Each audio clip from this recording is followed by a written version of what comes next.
Silap orang. Okey tuan-tuan, pasal yang viral murtad tu, saya ada berhubung dengan dia lah. Saya ada jadi saya hantar video saya dulu tu. Yang saya hantar dia, saya tanya pada dia lah. Saya tanya kenapa dia buat macam tu. Jadi dia pun tak jawab. Dia kata dia memilih jalan dia sendirilah. Dia memilih jalan dia sendiri. Saya kata pasti ada sesuatu faktor yang menyebabkan seseorang tu nak tukar pada agama. Mesti ada UN grad tahun bila? Tahun lepas. Mesti ada sesuatu yang menyebabkan seseorang tu nak keluar daripada agama. Jadi dia tak belas panjang lah. Jadi saya pun ada tengok lah dalam Facebook dia. Jadi saya duduk rumus dalam Facebook dia ni mengalami, orang kata apa, depression. Ya, saya 185. Dia mengalami depression lah. Kalau kita tengok dalam Facebook dia dengan isteri dia ni, banyak cakap tentang pembulian, tentang rape. Dia ada sebut tentang rape kan, tentang rogol, ada orang nak rogol dia dan sebagainya, tentang pembunuhan, tentang penindasan dan macam-macam lah yang dia lalui. Jadi itulah yang kadang-kadangnya kita ni kan, kalau kita nak jaga agama kita, kita tak mau bagi orang daripada agama kita keluar ke agama lain, adalah dengan cara kita menjaga akidah dan diri kita. Tu yang saya duk kata tu. Macam yang saya tahu dalam kajian saya dulu berkenaan dengan rumah pelacuran tuan, betapa ramai anak gadis Melayu yang tukar agama ke agama Kristian disebabkan mereka merasakan mereka tak ada siapa nak selamatkan mereka di rumah tu. Memang tak ada. Panjang tuan-tuan hidup lah tahun 2020 hari ni, belum ada seorang wakil rakyat ataupun siapa-siapa yang menyebut tentang rumah pelacuran di ibu kota ataupun rumah pelacuran di Malaysia. Tak ada. Banyak sebut pasal minyak, pasal aisat dan sebagainya lah. Pasal rumah pelacuran ni tak ada siapa pun duk sebut kan. Jadi tak ada siapa pun duk sebut pasal nak selamatkan mereka. Banyak orang menghina mereka, mengatakan macam-macam lah, terutamanya daripada agama kita sendiri, daripada agama mereka sendirilah. Agama kita itu Islam lah. Kita kata pada mereka macam-macam. Kita kata mereka ni pelacur tak guna lah, zina besar lah, kau ni macam-macam lah kata dia. Dan akhirnya dia memilih jalan untuk tukar pada agama Kristian. Jadi kita tak tahu lah. Waalaikumsalam. Jadi kita tak tahu tuan-tuan apa yang berlaku kepada diri dia tu, kita tak tahu. Yang kita tahu duk menghukum orang. Kita duk menghukum orang dan akhirnya dia keluar pada agama. Jadi saya rasa mungkin juga yang brother lah dah, yang si abang ni yang keluar dengan isteri dia tu, saya rasa mereka juga mengalami benda yang sama. Dia orang depres ataupun ni oleh orang kata apa, agama yang seagama dengan mereka pada waktu itulah. Dia bukannya daripada segi dia kata bukannya dia orang kata apa, bukannya dia sebut pasal diri dia aja, bukan dia sebut tentang perubahan dalam diri dia yang sebenar. Tapi kalau tuan-tuan bacalah keseluruhan wall dia, saya duk kajilah dekat dalam wall dia, kod-kod lah saya boleh tolong kan. Tapi dia tak mau layan tuan-tuan, dia tak mau nak layan sangat. Sebab yang saya tahulah, dia sebut di situ ramai orang duk mesej nak bunuh dia, nak rogol dia. Jadi susah kan. Saya tahu mungkin ada tu yang saya marah kadang-kadang tu. Mungkin kadang-kadang ada ustaz nak try nak mesej dia, tak boleh disebabkan golongan hak macam ni. Kita ni bukannya baik sangat sebenarnya, bukannya malaikat pun, kita pun buat silap. Tapi janganlah kita duk kacau kerja dakwah orang lain ni. Kita duk pergi mesej dia, nak bunuh dia, nak rogol dia, nak macam-macam kat dia, sampai orang pun susah nak berhubung dengan dia. Kita kalau boleh, kita nak tarik lah hak mana yang terkeluar pada agama. Kita nak tarik dia supaya dia dekat balik dengan agama. Sebab dia mungkin terkeliru. Dia mungkin rasa diri dia ditekan. Yang tekan dia tu adalah individu, bukan agama. Orang tu mungkin dia agama Islam, tapi dia tidak mengamalkan sebagaimana yang diajar oleh Rasulullah. Dia tidak mengamalkan Islam yang sebenar. Jadi dia jadi macam saya tekan hak salah tu individu. Kita nak bak pada dia. Mungkin dia ni Kenal tak 185638? Oh, nombor tak kenal, bagi tahu nama kod kenal. Nombor tak kenal, nama kan. Dia orang nak diselamatkan tak kan. Bukan kira nak diselamatkan ataupun tak nak diselamatkan. Yang pentingnya kita kena selamatkan kan. Mereka anggap keluar agama Islam ni isu yang boleh toleransi, ni bahayanya. Tak, bukan kira toleransi Imam Muhammad. Dia kadang-kadang orang ni dia depression, dia tertekan. Bila tertekan ni dia bertindak di luar daripada pemikiran dia. Kadang-kadang pemikiran dia tak normal masa dia buat video tu. Jadi kita ni pula hak yang orang kata ni, hak yang rasa diri ni terlampau baik, hak tak pernah duduk di tempat dia. Kita tak tahu apa berlaku di tempat dia, lepas tu kita duk pijas dia macam-macam. Tak boleh benda tu kan. Saya pun tak tahulah ustaz mana hak duk ajak macam tu. Tak boleh, kita tak tahu paras mental dia macam mana. Mungkin dia ni tertekan sebab dia kata dia dilantik sebagai pesta. Pesta ni adalah sama taraf dengan mufti. Kita pun terkejut bila masa pula pesta ni sama taraf dengan mufti. Mufti kalau dia kata dia kardinal kan boleh, maknanya dia pun tak tahu pasal agama tu. Dia pun tak tahu pasal agama Kristian hak dia duk dakwah dan sebagainya. Jadi kita nak tarik dia balik lah kan. Jadi daripada segi wall hak kita duk baca dalam FB dia dengan isteri dia, yang saya nampak totally dia orang ni depression. Dia depression yang mana dia menolak agama tu kerana orang sekeliling dia hak duk tindas dia. Kalau kita baca lah, saya buat conclusion berdasarkan apa artikel hak dia duk share kan. Apa artikel hak dia duk share, semua dia cerita tentang dia cerita tentang operation, dia cerita tentang penindasan. Semua artikel hak dia duk share dia cerita tentang tentang bully kan, tentang rogol dan sebagainya kan. Saya rasa dia ni duduk dalam keadaan tekanan kan, dia ditekan dan sebagainya. Sebab tu kita tak boleh nak menghukum seseorang. Tapi lah ni susah lah sebab ramai hak duk mesej dia nak bunuh dia lah nak pi bunuh dia, nak pi rogol anak bini dia kan. Tu kata tu tak tahu Islam ajak macam tu ke tak kan. Saya dulu pun benda yang sama ke, lalu benda yang sama, orang nak pi bunuh saya, nak pi tauk dalam gaung lah macam-macam kan. Jadi itulah orang kita. Itulah orang kita. Tapi kat situ lah tuan-tuan lah. Itulah perangai orang kita, suka hukum-menghukum. Sedangkan orang hak duk mesej nak bunuh, nak ni apa segala enek tu, sembahyang pun tak tetap tuan-tuan. Kadang sembahyang pun tak tetap kan. Hidup cara gangster rambut kalau sini kalau sana, tapi dia duk rasa diri dia baik lebih. Tu masalah je tu. Okey, tak apa tuan-tuan, kita tukar pada topik yang lain. Saya frah tuan-tuan saya frah. Tadi yang mana ni 185638 ni? Bagi tahu nama. Nak buat banyak nama mungkin insya-Allah dapat ingat. Okey tuan-tuan. Yang satu lagi adalah berkenaan dengan, tapi dia cakap Islam ganas, dia ke yang kena. Tu yang kita kata tu. Tu kalau siapa hak duk biasa macam Iras kan mungkin biasa baca. Betul-betul Syafiq, saya ada baca dalam wall mereka. Ya, siapa hak baca dalam wall mereka akan tahu. Siapa hak baca dalam wall mereka akan tahu. Mereka ni depression. Mereka ni oppression. Mereka ni ditindas dan juga mereka rasa tekanan dalam hidup mereka. Sebab tu mereka pilih keluar agama. Sebab bila mereka duduk di sana, Australia, Tuan-tuan pergi di church hari ni tuan-tuan. Tuan-tuan pergi di church hari ni di KL ke di mana. Tuan-tuan tengok di church depa sediakan tempat untuk meluahkan perasaan. Kalau kita rasa tertekan ke apa, pergi di church boleh luahkan perasaan. Sekali padri tu akan tolong. Dalam tu ada hostel. Dalam tu juga ada dewan makan dan sebagainya. Tu di Malaysia tuan-tuan. Tu di Malaysia. Tuan-tuan bayangkan di Australia.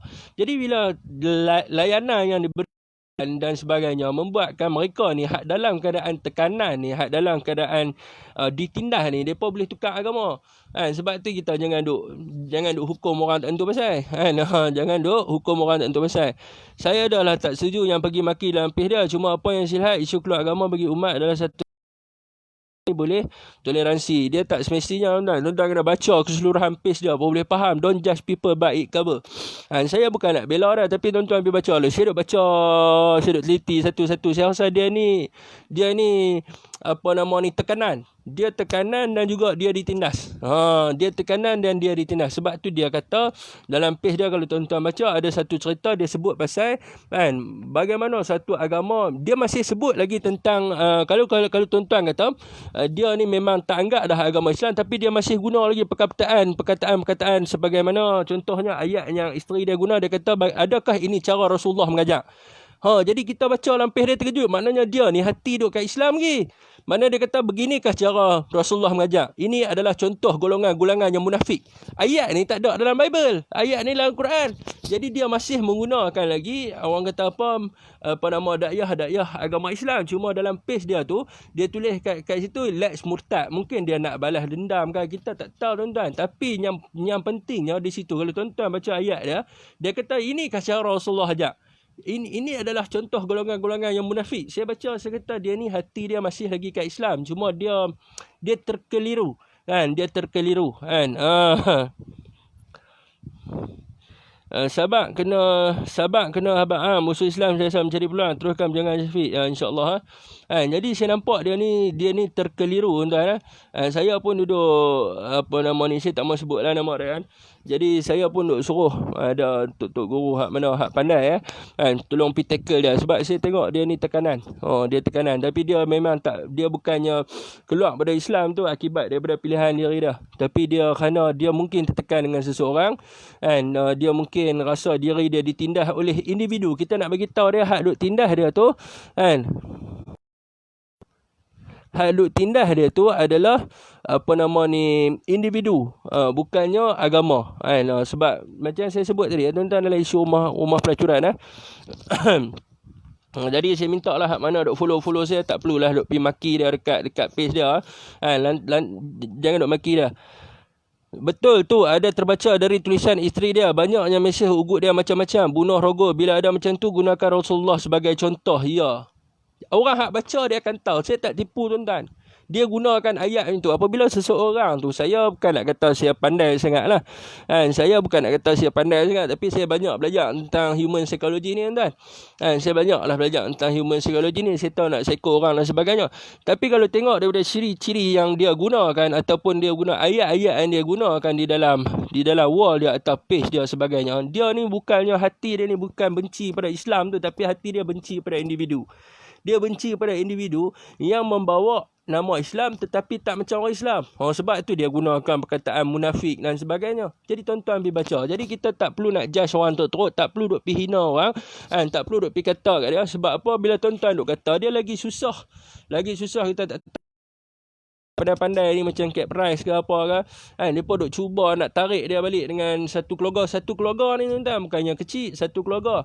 Jadi tuan-tuan tapi ada setengah hak duk mesej lah tu saya kenal pun bukan saya tak kenal duk belajar asli dengan saya apa ada dulu semayang haram pun tak. Dia kata darah kamu halal untuk kami bunuh. Saya duk gelak dalam hati semayang pun tak darah hang pun halal ke untuk aku bunuh. Sebab apa hang tinggal semayang walaupun satu waktu hang dah kira sebagai kafir nyata aku boleh pergi bunuh hang apa duk kira nak bunuh orang sat, nak bunuh orang ni sat, nak bunuh orang ni apa payah juga ni yang bahayanya. Serupa juga kita dikabarkan pada akhir kalam kila nanti ujian lagi besar. Kenapa baru-baru ini live tentang agama Fik? Kenapa baru-baru ini live tentang agama Fik?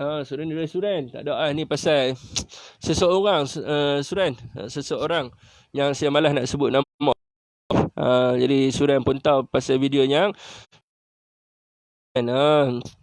Dia tentang seseorang yang menukar agama dia jadi itu yang saya cakap Suran seseorang yang menukar agama ni dia tak senang untuk seseorang tukar agama ni tambah-tambah pula dia daripada satu agama daripada agama Islam. Dia banyak orang yang keluar daripada agama Islam ni yang saya duk kaji mereka ni kerana oppression dengan depression. Mereka ni ditindas dan juga mereka ini ditekan dan akhirnya mereka merasakan bahawa Islam itu kejam. Itu yang saya nampak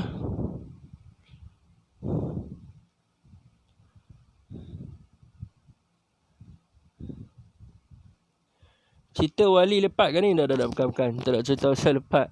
Ni lain cerita pasal suami isteri yang telah meninggalkan agama Islam. Jadi kesian tuan kesian.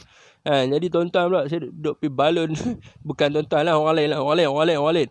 Duk asal diri depa bagus duk pergi balon kau saya pun dia tak apa nak. Saya pun ingat nak bagi dia cakap dengan satu orang ustaz ni kira bagus lah kan.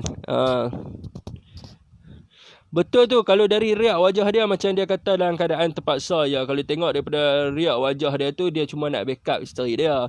Kan, dia nak backup isteri dia. Kan, tapi yang banyak duduk cerita pasal penindasan ni isteri dia. Kan, kita nampak macam isteri dia ni yang ditindas teruk ni. Kan, bab akidah tak boleh banyak pusing, kena cerita straight. Betul lah kan. Tapi betul lah apanya Abang Aiman cakap ni. Tapi kita kena tengok juga paras mental seseorang tu untuk kita straight. Kadang-kadang orang ni paras mental dia tak stabil kan. Sebab tu dia Islam ni yang pertama dia kena waras dulu. Dia kena waras. Kalau dia ni tak waras, kita tak boleh tak pipi balon dia. Bila dia dalam keadaan dia tak waras, dia bila mental tak stabil ni kira tak waras lah. Tak waras ni ada macam-macam cerita dia yang bolehkan jadi seseorang tu tak waras.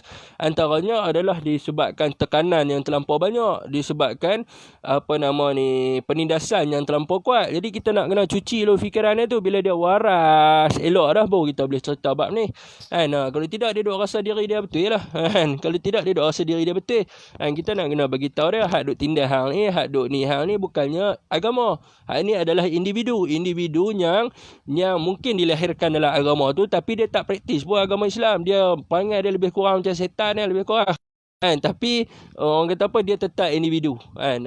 Kita nak abang dia macam tu. Dia mungkin dia dalam, tuan-tuan pergi baca lah kan. Tuan-tuan pergi baca dia punya wall dia, tuan-tuan akan faham apa yang saya cakap. Dan yang saya boleh bagi tahu kat sini, nampak dia adalah tekanan. Dan kita ya, saya perasan dia dah mengaku dalam page tu tuan. Jadi orang kata apa, kita minta ustaz-ustaz hak pandai-pandai jadi hak netizen ni tolong relax sat. Bagi relax sat. Jangan dok buat ramai. Orang Penang kita jangan dok buat ramai. Kan, jangan dok buat ramai, jangan dok buat cecah merba, jangan dok buat pala jingga kan. Bagi mau relax sat. Bagi mau relax sat, bagi hak geng ustaz hak tahu ni, hak cerdik pandai ni dok urus sat. Ikut dan kita duk buat ramai, duk abang kita nak bunuh dia, nak rogol dia, tak nak mention apa pun. Kita tak boleh buat apa pun kan.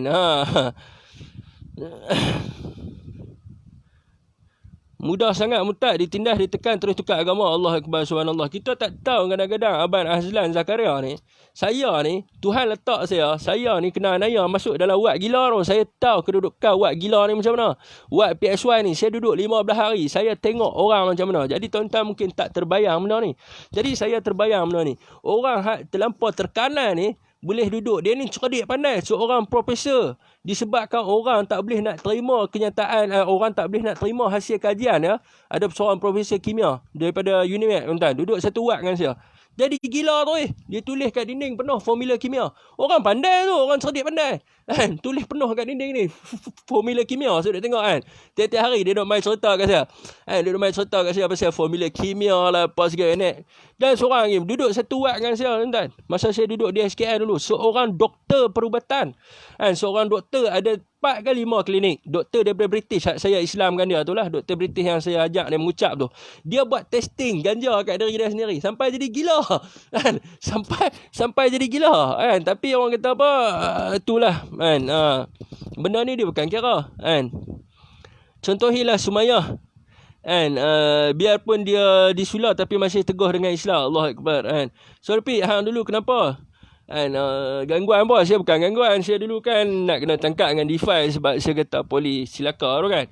Jadi mereka minta examine mental. Mereka minta examine. Bila minta examine tu kena duduk dalam wad tu. Bila duduk dalam wad tu kita tengok lah. Orang dia tak tahu, dia tak biasa duduk dalam tu, dia tak tahu.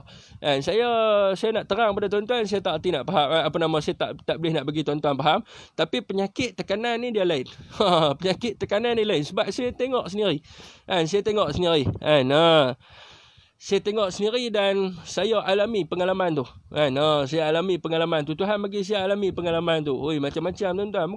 Kadang-kadang bukannya orang tuan-tuan kata macam mana cerita zaman Sumayyah dulu sampai mati. Tuan-tuan ni orang pandai-pandai tuan. Ustaz hai duduk sekali dengan saya tu, katil sebelah saya Tok Imam. Tok Imam mana tu? Surau apa nama dia bang? Saya dah lupa nama dia. Tok Imam tuan, lillahi ta'ala, Tok Imam. Dialah duk imam kami tiap-tiap kali maghrib, tiap-tiap kali isyak. Tok Imam tuan masuk dalam wad PSY. Saya tanya dia siapa, dia bergaduh ke apa tuan dengan jiran dia. Jadi jiran buat report masuk dalam PSY, terlampau tertekan masuk kan. Saya dah lupa dah nama dia. Saya lupa nama dia. Tapi lillahi ta'ala tuan, dia duduk sebelah katil saya. Dan dialah setiap malam duk imam kami maghrib, duk imam kami isyak kat dalam tu. Tok Imam kena PSY. Jangan main gila. Jangan main gila. Benda ni dia tak kira orang. Dan jangan kita pijas orang ikut suka kita. Kita kena faham seseorang tu. Mungkin baru je nak bagi free sewa 6 bulan. Macam ni tak dapat lah. Kita tekan lah. Siapa duduk bawah nanya lah. Tapi Menteri Kewangan Melayu, thank you LPSA ni, saya tak faham ni macam apa. Sebab tu saya kata tuan-tuan, saya mulakan hujah saya dengan saya kata rumah pelacuran di Kuala Lumpur kan, ada di dalam kajian kita, yang mana apabila mereka ini, saya pernah cerita banyak kali tuan-tuan, mereka ni dibawa oleh orang kata apa, operator pekerja kilang wanita, mereka dipaksa menjadi pelacur dan akhirnya mereka menukar agama. Kerana mereka merasa agama mereka ini tidak, orang kata apa, tidak membela nasib mereka tu kerana mental yang terlampau tertekan tu tuan-tuan. Tuan-tuan bayangkan seorang wanita datang nak cari kerja di ibu kota, kena rogol, kena hantar rumah pelacur.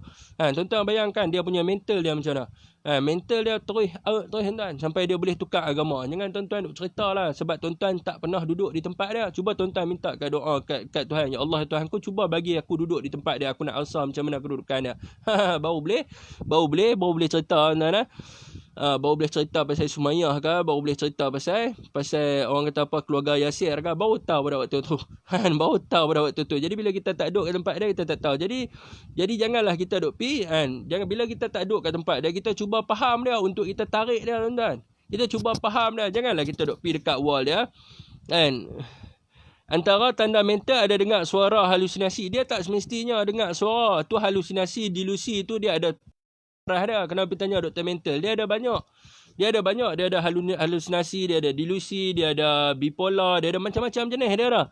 Dia ada orang kata apa, trauma, dia ada macam-macam, moody, stres, semua tu masalah-masalah mental lah tu. Semua tu masalah-masalah mental. Tanya orang pengalaman, dia tahu lah. Bukan saya ada masalah mental, saya duduk dalam tu, saya tahu. Macam-macam jenis. Jadi tuan-tuan,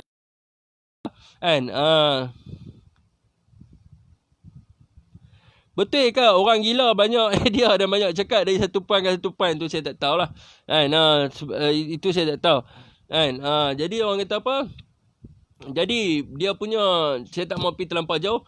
Dia punya orang kata apa, hakikat yang tuan-tuan perlu faham adalah tak payah kita duk judge dia. Tak payah kita duk pergi dekat wall dia, saya ni boleh bunuh kamu sekali, tak pasal-pasal. Dia buat report lagi tuan-tuan, kena pula. Saya nak rogol kamu, kamu ni boleh dirogol siapa abang, keluar agama boleh rogol ni, saya tak tahu. Rogol ni tergolong daripada zina. Nak pergi rogol bini kawan tu pula, tak pasal-pasal. Saya pun tak tahu dia ambil dekat mana. Lepas tu kata nak pi bunuh dia, tak guna tuan. Jadi biar jangan duk buat benda-benda, tak payah duk buat ramai sangat. Tak payah duk rasa diri ni terlampau baik sangat. Tak payah duk rasa diri ni terlampau baik sangat. Sila bulan esok anak cucu kita pun akan duduk kat tempat dia. Dan pada waktu tu orang nak selamat anak cucu kita tak boleh, sebab ni ada orang duduk mengacau macam-macam, duk masuk sana, duk tekan sana sampai dia tak boleh dah. Dia punya otak dia dah jadi mereng terus dah. Jangan sampai benda tu jadi kat diri kita sendiri. Tuan Pik jangan panggil syaitan. Syafiq sendiri Allah uji dia. Tekanan dari macam-macam pihak. Alhamdulillah beliau memperkuat. Betul-betul saya setuju, setiap orang tak sama tahap penerimaan tekanan. Jadi jangan duk pergi kata dia, bro lap sikit lens.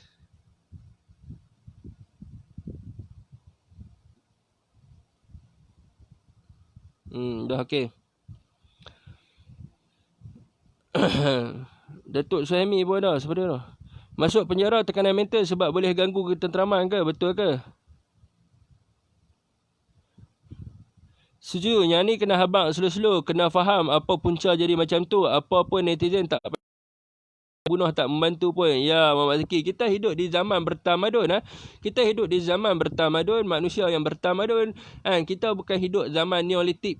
paleolitik macam Jebak Dahaka. Jebak Dahaka mungkin dia main pada zaman batu, dia suka bunuh-bunuh ni apa semua. Kita duduk zaman tamadun. Bila kita duduk zaman peredaran, zaman ni kita duduk dalam kategori orang yang bertamadun semua, kita tak mau hak jenis-jenis bunuh-bunuh ni apa semua. Stres ni macam-macam boleh jadi. Jangan main-main setiap orang lain penerimaannya. Orang biasa rasa dia tahu lah, kita jangan duk rasa kita confirm syurga. Ya betul tuan-tuan, ni saya nak cerita tuan-tuan. Tapi saya tak mahu sebut nama lah tuan-tuan. So orang pegawai khas kerajaan tuan. Pegawai khas kerajaan sama dengan saya agak kena buang aja. Dia pergi di hospital 2 kali, dia hebat kata jantung dia berhenti. Kan, punya stres sampai tahu tu. Stres sampai dia rasa jantung dia terhenti. Jadi kita tak perlu buka lah nama dia, aib dia apa semua. Ni nak cerita punya tekanan ni, tekanan kena buang kerja zaman Pakatan Harapan ni, dia boleh pergi di hospital, dia hebat kata doktor jantung saya berhenti. Dah lah jantung berhenti, boleh pergi cakap lah abang kat doktor, tak mati tu. Tak mati. Dia pergi hebat, dia kata dekat doktor jantung dia berhenti dia bang. Ada seorang kawan saya. Dia kata dia faham pasal situasi saya lah. Saya kata awak macam mana boleh faham, dia cerita kat saya. Dia kata dia waktu dia hilang kerja tu, tapi malah awak dah lah jantung berhenti, boleh pergi cakap pula dengan doktor, abang kata jantung saya berhenti. Jangan main tuan-tuan, stres sampai tahap macam tu.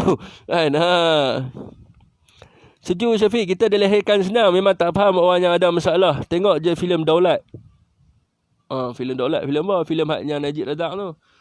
Terlalu banyak berfikir tentang sains dan fizik menyebabkan lumpuh separuh badan. Alhamdulillah dah boleh, tapi otak kena fokus kepada pergerakan. Ni Kurosawa Shigo dia terlampau fikir banyak tentang sains dan fizik menyebabkan lumpuh separuh badan. Alhamdulillah dia dah boleh dah. Tapi otak kena fokus kepada pergerakan. Tuan-tuan tengok tu dia macam-macam itu dalam bidang sains dengan fizik. Ada seorang duduk di hospital sekali dengan saya, seorang pensyarah. Seorang pensyarah Unimap tuan. Dia buat Unimap kan you mana tak silap saya, tapi pensyarah kimia lah yang saya tahu. Dia buat apa kajian tau, dia cerita kat saya dia ada buat satu penemuan baru. Dia ada buat satu penemuan baru, tapi chancellor dia tak dapat menerima ke macam mana arah, saya dah lupa, tak dapat nak terima idea dia. Jadi dia kata dia nak turunkan kepada saya. Dia lukis penuh tuan. Penuh dalam bilik ayak apa semua. Tulis sekalian minit kan, apa nama table tak periodic table semua keluar habis. Tu tara PhD. Ni hak duduk sebelah katil saya, ada seorang lagi doktor doktor Britain ni, warga negara Britain. Doktor ada 5 klinik. Dia buat uji kaji, dia ada penyakit kanser macam mana tau. Dia ada penyakit kanser. Lepas tu dia cerita kat saya lah dalam bahasa Inggeris. Dia kata ganja oil, apa nama, cannabis oil ke apa tau, dia selam semua, dia hilang penyakit kanser. Jadi dia buat treatment tu di klinik dia. Dia buat treatment tu di klinik dia. Jadi macam mana tu dia kena tangkap kan. Dia kena tangkap, jadi dia stresnya melampau, terus masuk wad PSY. Jadi dia lah yang saya Islamkan dalam wad tu. Dia tanya saya macam mana saya boleh tenang apa semua. Saya kata dia dengan solat, dengan ni apa semua kan. Jadi dia suruh saya masuk Islam. Doktor apa tahu nama dia, Singh. Dia Singh belakang, apa nama dia saya dah lupa dah.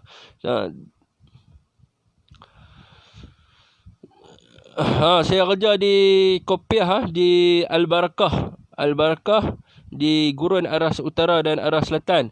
Saya makan ubat PSY semasa sakit teruk, makan ubat Syafiq tidur je. Saya tak makan ubat tu, dia rosak otak.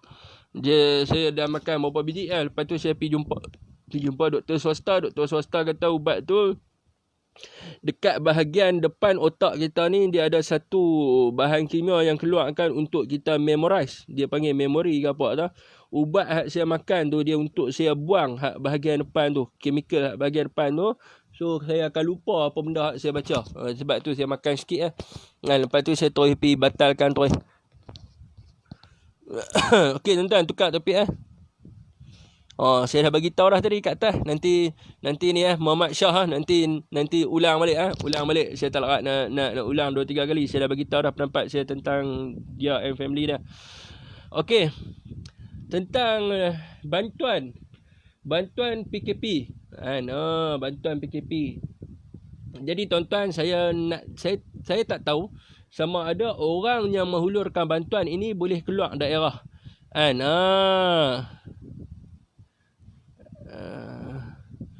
Oh, macam kes bekas Kapten Tentera tu kan. Siapa dia bekas Kapten Tentera? Saya tak tahu. Jadi menghulurkan bantuan ni boleh keluar daripada daerah. Dan kita tak patut sebab tuan-tuan tahu saya cakap pasal siapa. Saya cakap pasal siapa sebab kata sebab apa bantuan berkenaan dengan COVID-19 ni hanyalah boleh diagihkan di dalam kawasan dia saja. Dia bukan special. Contohnya macam saya presiden NGO, saya boleh agih di seluruh Malaysia. Saya nak pergi mana apa ikut suka saya. Sebab saya bagi kepada pihak polis, maknanya saya tak kena tangkap lah walaupun saya datang daripada Kedah, saya pergi bagi sampai Bukit Aman, tak ada masalah. Jadi ada bukti pelanggaran PKP telah berlaku dan seseorang itu telah melintasi beberapa daerah di mana di dalam PKP menyebut bahawa tak boleh keluar daripada kawasan yang dia duduk. Ini Ustaz pergi Sentul, Ustaz pergi Bukit Aman, Ustaz pergi orang kata apa, Hulu Langat. Hulu Langat ni tempat kes tinggi kita harap dia kena COVID-19 lah. Lepas tu orang kata apa, lepas tu dia boleh upload dalam Facebook. Lepas tu dia boleh mengata dekat penama pula dekat orang lain. Dia kata orang lain telah melanggar arahan PKP. Oh, dia tak langgar sebab dia telah memberi habuan kepada pihak polis diraja Malaysia. Ini yang menjadi masalahnya. Ini yang menjadi masalahnya apabila sistem penguatkuasaan ini boleh dibeli-beli. Bila seseorang pergi hantar dia bantuan kepada pihak polis, pihak polis perlu tanya dia, kamu datang pada mana? Kalau kamu datang daripada Kelang, bila kamu datang daripada Kelang, tiba-tiba kamu nak main hantar bantuan dekat sini semata-mata nak membodek, nampak sangat lah sebab baru lepas kena report polis, ni nak kena saman pula. Jadi tak boleh lah macam tu. Apanya istimewanya kamu? Apa yang istimewanya kamu disebabkan kamu boleh hantar bantuan ni? Banyak orang lagi yang hantar. Kalau kata dekat Sentul tu orang banyak yang duk pergi hantar. Saya tengok Perkit duk pergi hantar juga, Abid Liu pun duk pergi hantar juga. Jadi ramai orang hantar. Dia tak perlukan orang daripada Kelang nak hantar di Sentul. Jadi dia ni boleh didakwa di bawah kesalahan di bawah Perintah Kawalan Pergerakan 2020. Iaitu saman RM1,000 ataupun penjara selama 6 bulan sebab dia tidak mematuhi arahan PKP. Dia tidak disebut di dalam arahan PKP tersebut bahawa seseorang itu boleh keluar daripada daerah ke daerah untuk menghulurkan bantuan dan sebagainya. Tak boleh tuan-tuan tak boleh. Dan ini adalah bias. Ini adalah bias dan jelas nampaknya bias.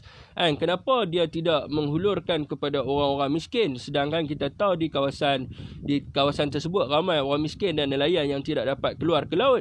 Dan sengaja untuk orang kata apa, lebih kata yang lebih mudah adalah merasuah lah.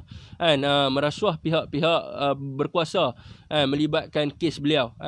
Ini adalah yang satu benda yang tidak baik. Dan kita nampak apabila tidak diambil tindakan, itu nampak sangat itu adalah ibarat satu rasuah untuk dia senang-senang untuk keluar ke mana saja dia nak keluar. Syafiq, orang cakap Port PH ni banyak sakit mental, betul kan? Confirm itu 100%. Tuan Barik. Itu 100%. Tengok dulu kes curi lembu. Lembu benda dalam teri pun apa curi, itu sakit mental lah tu. Lepas tu kereta terbang dan macam-macam lagi Abang Raus ni, Pakcik Raus rindu Cik Raus. Semalam tak buat video call.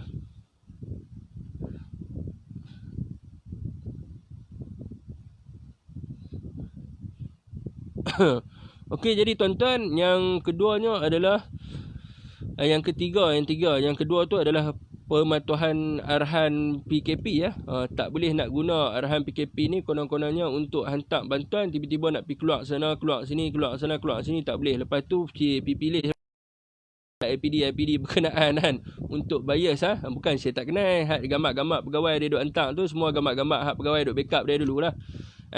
Gambar pegawai hak duk backup dia dulu. Kita pun tahu, kita dah ada nama dah semua untuk kita hantar ke SPRM.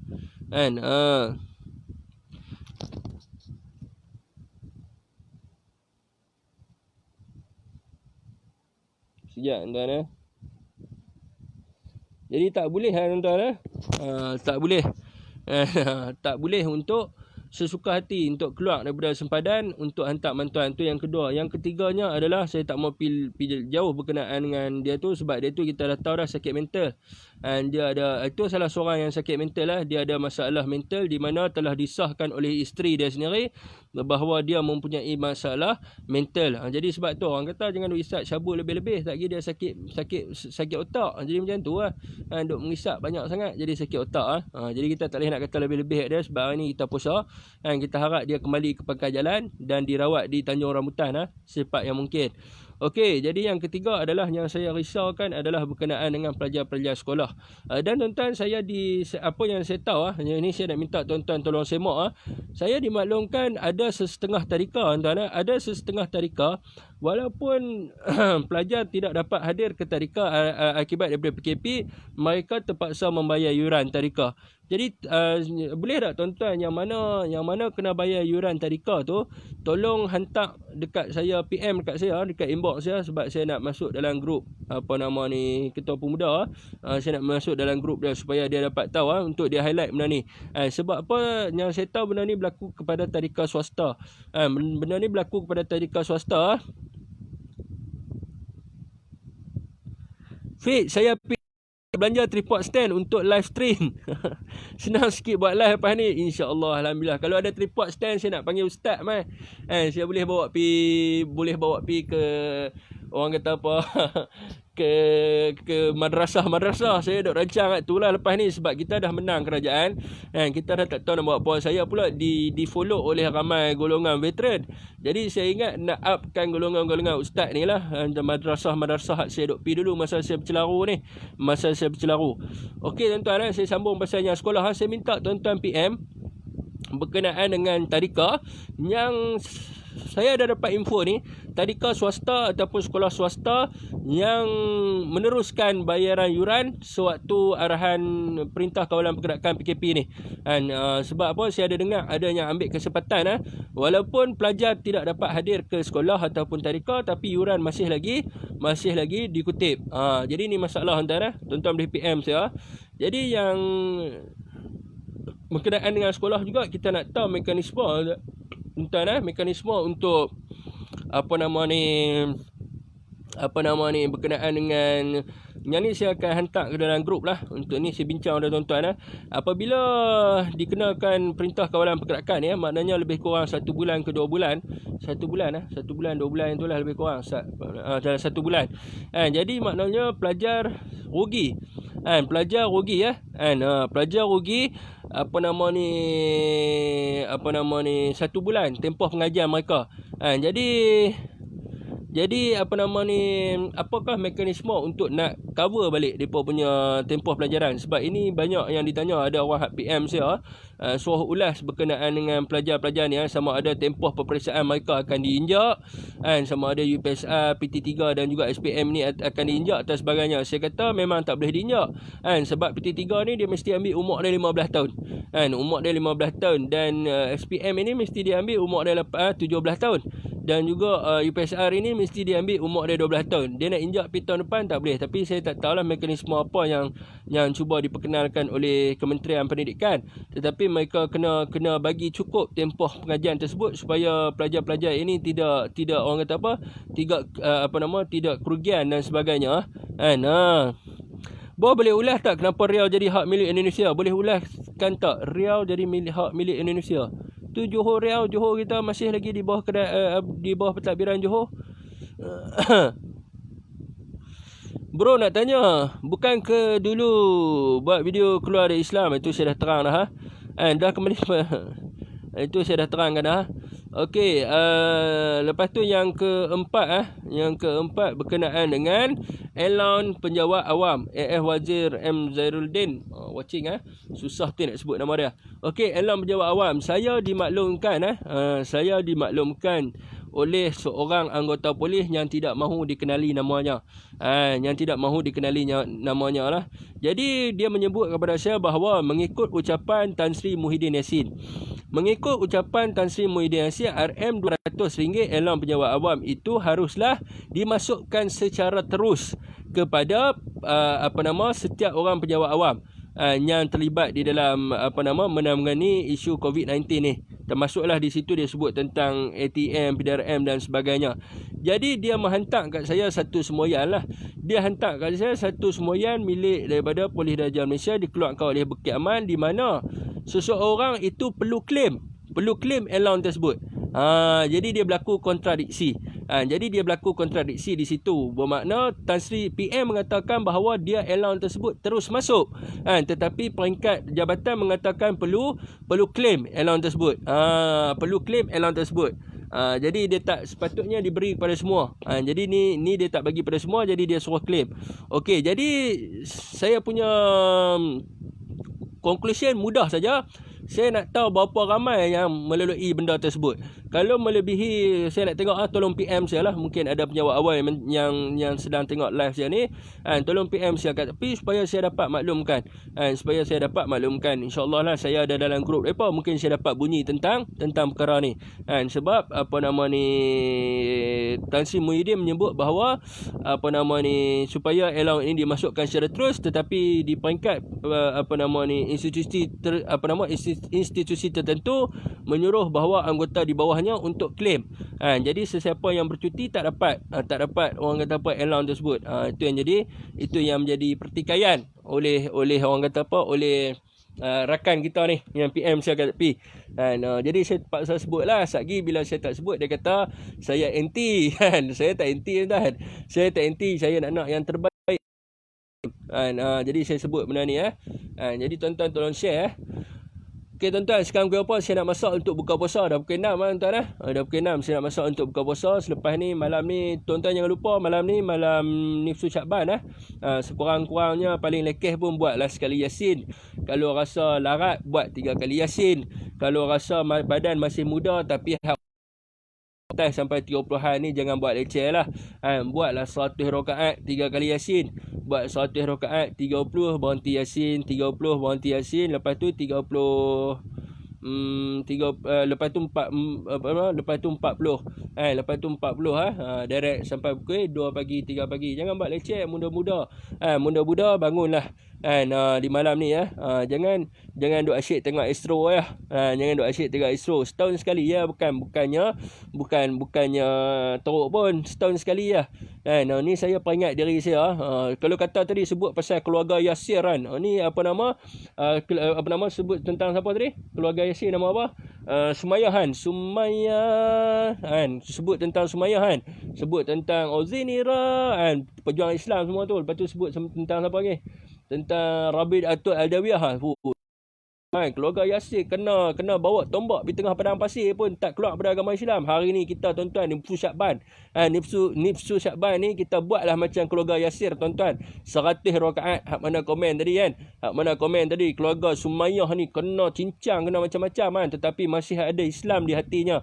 Jadi hari ni kita pun samalah seperti keluarga Sumayyah dan keluarga Yasir. Kita lawan setan dalam diri kita. Malam ni kita buat tuan-tuan paling lekeh pakcik-pakcik kita tak apalah kita buat 1 Yasin. Kalau kata tak ni kita buat 3 kali. Ni hak muda-muda ni, hak mana duk tadi keluarga Sumayyah, hak keluarga Yasir tadi 100 rakaat tuan-tuan malam ni. 100 rakaat malam ni. Jangan buat leceh. Zaman Rasulullah dulu nak sampai Islam pada kita. Tadi tuan-tuan juga yang bagi tahu betapa susahnya bagaimana keluarga Yasir derita di tengah padang pasir. Apabila sampai kepada kita buat halal balai. Kita buat halal balai. Jadi hari ni tuan-tuan, kita buatlah 100 rakaat. Jadi tuan-tuan, sebelum terlupa juga tuan-tuan, ni adalah iklan 15 minit. Saya saudagar minyak dap tuan-tuan saudagar minyak dap dan juga kopi kardio kepada sesiapa yang berhajat untuk mendapatkan minyak dap dan juga bolehlah PM saya, boleh PM doa Fik, orang puasa makbul doa. nanti bang aku ingat aku seorang je perasan. By the way nampak tak berubah tu alhamdulillah seperti ni. Okey tuan-tuan, wabillahi taufik wa hidayah. Wassalamualaikum warahmatullahi wabarakatuh. Saya sentiasa mendoakan kebaikan untuk tuan-tuan semua.